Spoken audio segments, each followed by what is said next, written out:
Yes, I know what I said and that video is coming. It's just, Pokopia is a long game. But in the meantime, on April 8th, 2026, competitive Pokemon players were graced with Pokemon Champions, an app that promised to streamline the competitive experience and give us one central platform to play the game going forward. When players finally got their hands on it, however, they noticed a lot of things wrong with it, ranging from glitches, lack of features, as well as some baffling decisions for what they did and didn't include. Just a bit of background before we start, I've been playing competitive Pokemon on and off for about 13 years at this point. If you really want to stretch the definition of competitive, you can count that year my friend and I were slinging legendaries at each other in Black and White 2, with a vague understanding of the rules, but I would consider Pokemon X and Y being the era where I really started to take the game somewhat seriously. I'm mostly a Smogon singles enjoyer, but as of recently I've started to dip my toes into the waters of VGC doubles. Building a team for competitive tends to be the first thing I do once I finish a mainline entry. I'm not the most active player. As I stated, I tend to be a bit on and off, falling off around the midpoint of a generation, but that's my experience. As always, you have the opportunity to compare my analysis with other voices on the topic, or play the game for yourself and form your own opinion if my takes don't meet your criteria. That being said,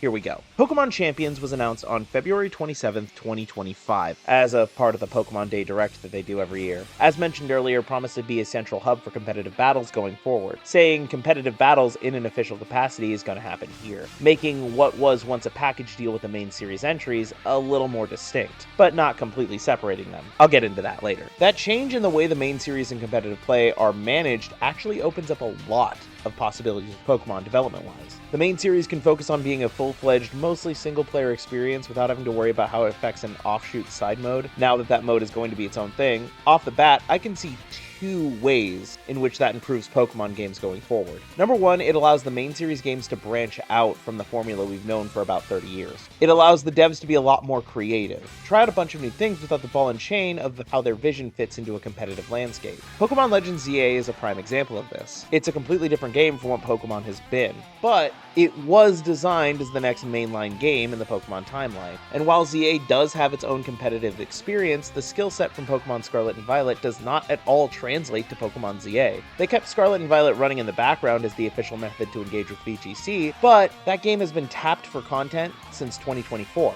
People are understandably hungry for the next thing. Every other official method of competitive Pokemon is embracing Mega Evolutions right now. The TCG, Unite, the other TCG, but Scarlet and Violet don't feature Mega Evolutions. The second reason is it allows Game Freak to get a lot crazier with the Pokemon they design. Let me put it like this. Pokemon like Palafin and Sneasler are pretty hard to balance. Speaking on Palafin alone, its hero form has a base 160 attack stat and 100 speed, a stat line it shares with Regigigas, a Pokemon so powerful that it has to spend 5 turns nerfing itself, with the only stipulation here being that Palafin has to switch out at least once before it can utilize its power. In a competitive singles match, that's guaranteed to happen. With the competitive format bifurcated, it allows crazy gimmick Pokemon like Palafin or wickedly powerful mons like Sneasler to exist in a way that doesn't cause any problems for the competitive landscape, as now the official competitive game has its own pool of curated Pokemon that it plays with. With these two factors in mind, Pokemon Champions was announced for a 2026 release date. The lead up to Champions was rough, to say the least. There were dribbles of information, but not really a whole lot to go off of, and sometimes you would have to bounce between getting a bunch of different sources to get an accurate idea of what was going on with the game. Nonetheless, the day finally came when we could play it for ourselves, and oh boy. How do we even get to this point? Was this game designed by somebody who's never battled another person before? Okay, let's back up. So what do you need to know about Champions? Pokemon Champions is similar to games like Pokemon Showdown or Yu-Gi-Oh! Master Duel. It's a client to climb a ranked ladder and a hub for which to play competitive Pokemon, as discussed before. It aims to streamline the competitive Pokemon process by providing both an easy outlet for veterans and new fans to participate. Competitive Pokemon is a notoriously hard game to get into. It's gotten a lot easier over the years, but there's a lot of things that the games don't explain very well. In addition to a lot of prep work that goes into actually playing the game, Pokemon Champions aims to make that process a lot more accessible. You can get Pokemon one of two ways, either by using the game's recruit feature and selecting from a roster of randomly generated Pokemon, or by importing them from your own collection in Pokemon Home. One thing I really like about Pokemon Champions is that they have a fixed stat line for Pokemon, which means that outside of their natures and stat point allocation, the Pokemon you import or recruit will be on even footing. No worries about IV breeding or futzing with bottle battle caps. In the past, this was a huge roadblock for competitive players. Individual values, or IVs, are a hidden numerical stat ranging from 0 to 31 assigned to every Pokemon upon encounter or hatching, determining its potential in growth in attack, defense, HP, special attack, special defense, and speed. A 31 represents a perfect Pokemon with maximum potential, while 0 is the minimum. You would either hatch a bunch of eggs in hopes of getting the perfect Pokemon, soft reset in front of a legendary until you got the stat spread you were looking for, or use a bottle cap which automatically maximized a stat. This has been streamlined quite a bit in the main series as is, but Pokemon Champions does away with the system completely, and honestly, it's better for it. It was originally put in the game to make every Pokemon feel unique. Your Charmander is different from your friend's Charmander. But in a competitive setting, you want to optimize every detail, even down to the minute numbers. So what started as a cute little game design quirk for a casual playthrough became a frustrating pillar of optimization.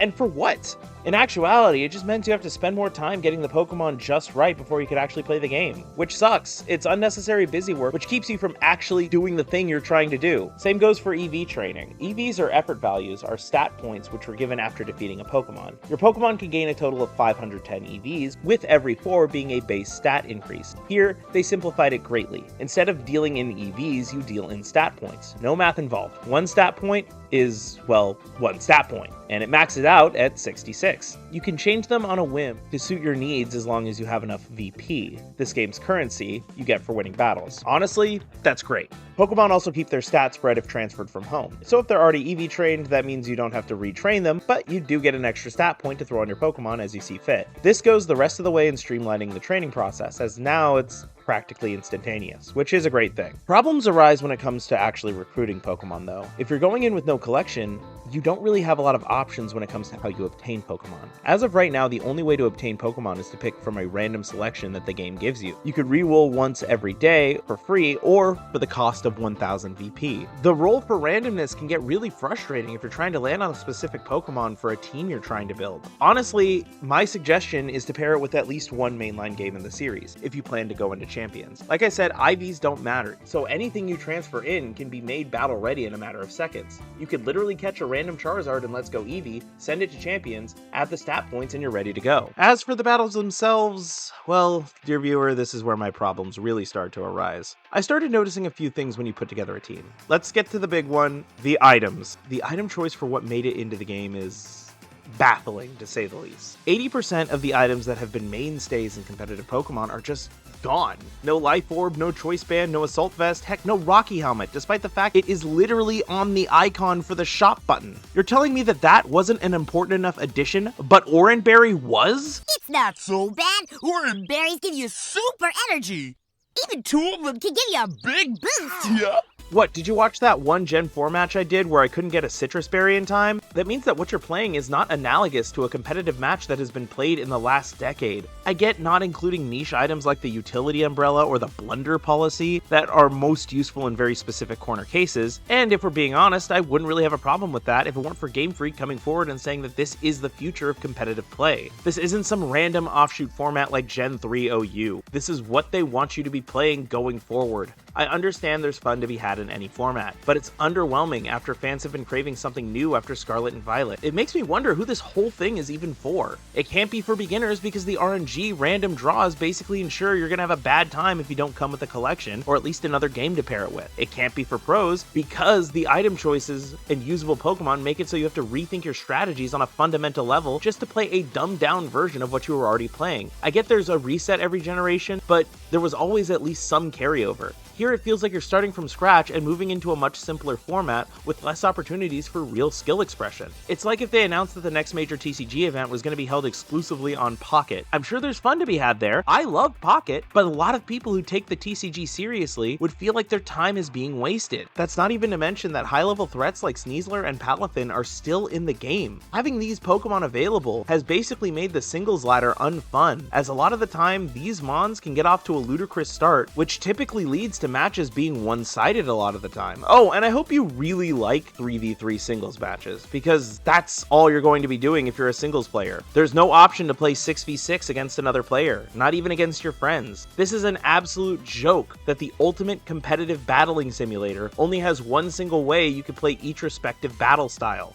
Look, I get that for years singles players have kind of had the short end of the stick, but we at least still had the option to play the way we wanted in these games. I get that that the game is made for doubles, and there's definitely fun to be had in that format, don't get me wrong. It's still susceptible to a lot of the cheese that plagues the singles ladder. Once you get to a certain point on the ladder, teams really start to look homogenous, with Pokemon like Sneasler or Mega Floette being on a lot of the top teams, but there's a lot more room for experimentation. I've been having a lot of fun seeing what crazy combinations people have made work on the ladder, and it's a lot more possible here than in singles. If you're gonna try out Champions, this is how you should play it. So those are my first impressions on Pokemon Champions. Despite a lot of the problems that I have with this game, I still think this game has potential. I think a lot of the glitches can be patched out, the modes and features can be added, and the metagames can change. Metagames come and go, good or bad. In my TCG Pocket video, I detailed that that game had some pretty rough metas at the start of its lifespan, but became immaculate in the year plus it's been out. So who's to say it can't happen again here? It's got a longer way up,